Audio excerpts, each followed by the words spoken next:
আসসালামু আলাইকুম প্রিয় দর্শক। বিচার হবে না, বিচার করা এই সরকারের পক্ষে সম্ভব হবে না। এরকম অনেক কথাই শোনা গেছে, অনেক কথাই অনেকেই বলেছে, আমাদের টক শোতে বলেছে, অনেক মিডিয়াতে বলেছে। কিন্তু সবকিছুকে মিথ্যে করে দিয়ে আন্তর্জাতিক ট্রাইব্যুনাল একটা চমক দেখাতে যাচ্ছে।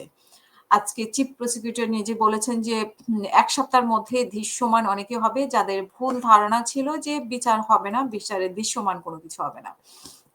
তিনি যেটা বলেছেন যে ১ সপ্তাহের মধ্যে অনেকগুলো ঘটনা ঘটবে। আ এবং আওয়ামী লীগের আমলে আলোচিত গুমের কয়েকটি মামলার তদন্ত রিপোর্ট ১ সপ্তাহের মধ্যে দাখিল করা হবে। তিনি আরো বলেন যে খুব শীঘ্রই এই সপ্তাহের মধ্যে গুণের মামলার বেশ অনেকগুলো ঘটনার কথা বলছি। অনেকগুলো ঘটনা ঘটবে। আপনারা দেখবেন। আমরা আজকে এ বিষয়ে কোনো কিছু বলতে পারছি না। কিন্তু ১ সপ্তাহের মধ্যে দেখা যাবে।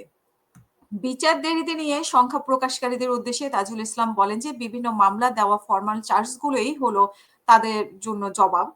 তদন্ত চলাকালে যে সময়টা দরকার ছিল তা পার হয়েছে এবং তদন্ত প্রতিবেদন হাতে আসার পরে একটার পর একটা ঘটনা ফরমাল চার্জ দাখিল হচ্ছে এবং বিচারের আনুষ্ঠানিক যাত্রা শুরু হয়েছে।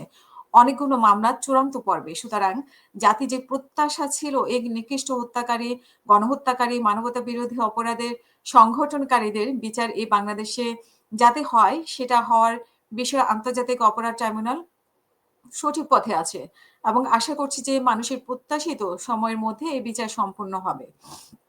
অনেকে বলেছে যে আসলে বিচার সম্পূর্ণ হবে কিনা বা কয়জনে বিচার করতে পারবে সেটা নিয়ে একটা সংখ্যা প্রকাশ ছিল। কিন্তু ওবায়দুল কাদেরের ব্যাপারে মনে হয় সেরকম কিছু আসছে না। যেহেতু উনি ওবায়দুল কাদের ব্যাপারে বলেছেন যে আসলে সব তো একবারে সম্ভব হয় না। ক্রমান্বয়ে একটার পর একটা ঘটনা আ আসতে থাকবে। এগুলো ম্যাচিউর স্টেজে আছে এবং তাহলে ওবায়দুল কাদেরের মামলাটা এখন কিছুটা বিলম্বিত হবে মনে হয়। যথাসময়ে তার ফল আমরা দেখতে পাবো। এটা উনি বলেছেন।